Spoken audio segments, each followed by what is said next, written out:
हाय नमस्कार सत श्री अकाल। आप सभी का स्वागत है Gurukul vision bye Bharat sir के इस यूट्यूब प्लेटफॉर्म पर। कल जो है आपका हिंदी का एग्ज़ाम है, मैट्रिक बोर्ड का एग्ज़ाम जो है शुरू है हो गया है। और कल जो है 17 फरवरी को आपका हिंदी का एग्ज़ाम है।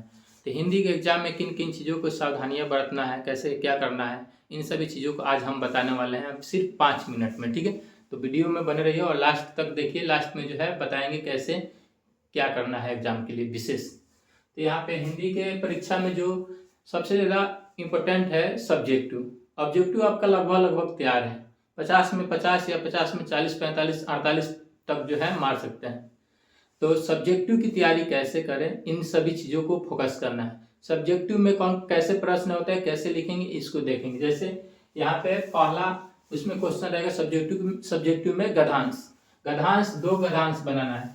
4 गद्यांश दिया रहेगा जिसमें 2 गद्यांश के जो प्रश्न दिए रहेंगे, एक गद्यांश में 4-5 प्रश्न दिया रहता है, उसको सही तरीके से उत्तर लिखना है। अगर पूछेगा आम तो सिर्फ आम लिखना है, इमली नहीं लिखना है। ऐसा नहीं कि आम और इमली दोनों लिख दिए, नहीं, आज इमली भी नहीं लिखना। आम पूछेगा सिर्फ आम ही लिखना है। जैसे मान लीजिए एज पर क्वेश्चन पूछता है कि सूरज कहाँ से निकलता है। अगर कोई गद्यांश दे दिया और उसमें एक प्रश्न है सूरज कहाँ से निकलता है, और उसमें एक सेंटेंस है सूरज पूरब से निकलकर पश्चिम में डूबता है। आपको ऐसा नहीं लिखना है सेम टू सेम छाप एकदम नहीं देना है कि सूरज पश्चिम से निकलकर पूरब से निकलकर पश्चिम में डूबता है। आपको उसमें से छांट के लिखना है कि सूरज जो है पूरब में उगता है। तो इन सभी चीज़ों को सावधानी रखिएगा। 10-10 नंबर का प्रश्न रहेगा, 20 नंबर गद्यांश से आपके बन जाएंगे जो कि इजी होते हैं। ठीक है, यहाँ से आपका 20 नंबर कंप्लीट होगा। नेक्स्ट जो है दूसरा प्रश्न जो है आपका रहेगा निबंध लेखन। निबंध लेखन के लिए जो है आपको 4 ऑप्शन दिए रहेंगे, 4 में किसी एक को बनाना है। ठीक है, और कितना शब्दों में लिखना रहता है तो 250 से 300 शब्द में निबंध को लिखना रहता है। निबंध में कैसे लिखना रहता है तो निबंध का पहले भूमिका लिखना रहता है 2-4 लाइन।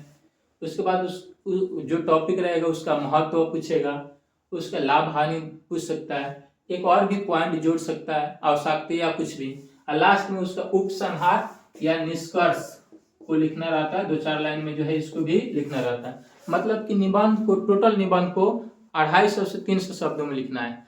अगर मान लीजिए एक लाइन में जो है आप 8 से 10 शब्द लिखते हैं तो आपको जो है 250 से 300 शब्द लिखने के लिए कम से कम जो है 25 से 30 लाइन लिखना होगा। अगर एक पेज में आप 20 लाइन लिख रहे हैं, 20 पेज का ही 22 पेज का, सॉरी 20 लाइन और 22 लाइन का अगर एक पेज है तो आपको कम से कम 1.5 पेज में उसको लिखना है। सोच लीजिए यहाँ पे 10 नंबर का जो है निबंध है। अगर आप कम लिखिएगा 250 शब्दों से तो आपके नंबर जो है कट जाएंगे। तो हिंदी में पर्याप्त समय मिल जाता है लिखने के लिए, आप घबराइएगा नहीं, निश्चिंत होकर अच्छे से लिखिएगा। मेरे बातों को एक एक पॉइंट को अच्छे से समझ लीजिए और दिमाग में बैठा लीजिए। तो यहाँ से आपके 10 मार्क्स से जो है तैयारी हो जाएगा। और नेक्स्ट है तीसरा है निबंध के बाद है संवाद। संवाद या पत्र लेखन रहता है 5 नंबर का, दोनों में से कोई एक लिखना रहता है। तो मेरे ख्याल से आपको सजेशन दिया जाएगा कि मेरे द्वारा जो सजेशन दिया जाएगा आपको संवाद लेखन के लिए। संवाद लेखन जो है बच्चे बहुत अच्छा से लिख देते हैं, क्योंकि पत्र लेखन में कभी कभी आप गड़बड़ भी कर देते हैं, तो वहाँ पत्र अगर अच्छा से नहीं लिखे तो आपका नंबर कट जाएगा। लेकिन संवाद सामान्यतः हम देखें अधिकांश बच्चों का जो है अच्छे से लिखा जाता है। संवाद लिख लीजिए। अगर पत्र आपको अच्छा से आता है तो पत्र लिखिए। ठीक है, यहाँ से आपको 5 नंबर क्लियर होंगे। प्रश्न उत्तर रहेगा, 10 प्रश्न उत्तर दिए रहेंगे, उसमें से 5 बनाना है।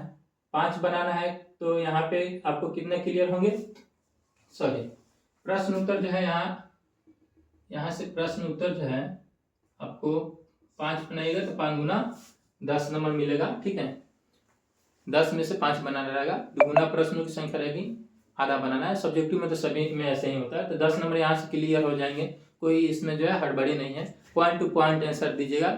इसका उत्तर जो है 20 से 30 शब्दों में, यानी 3 से 4 लाइन 5 लाइन तक जो है आराम से आप उसको लिख दीजिएगा। नेक्स्ट है भावार्थ या व्याख्या।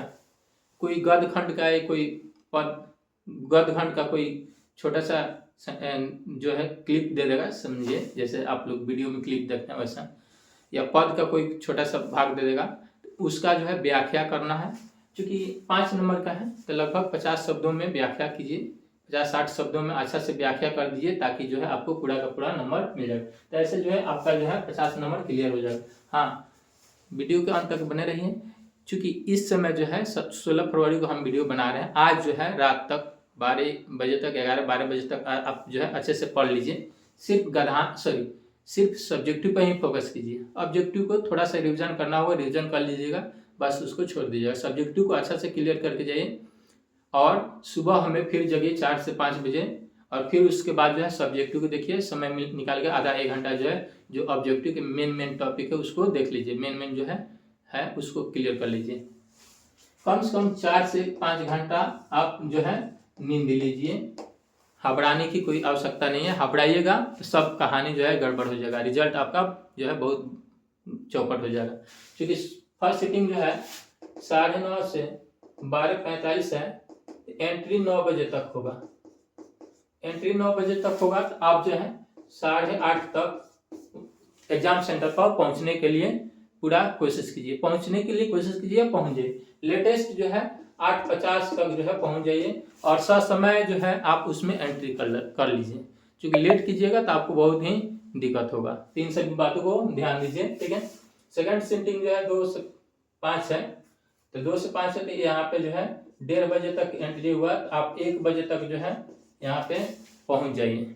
तो ये रहा। और एग्जाम में हॉल में जब जाइए तो एकदम शांत होके जाइए, एग्जाम हॉल में जाइए, शांत होके जाइए, अपने सीट नंबर को देखिए, वहाँ खोज के आसानी से आराम से जो है बैठ जाइए, रिलैक्स हो जाइए।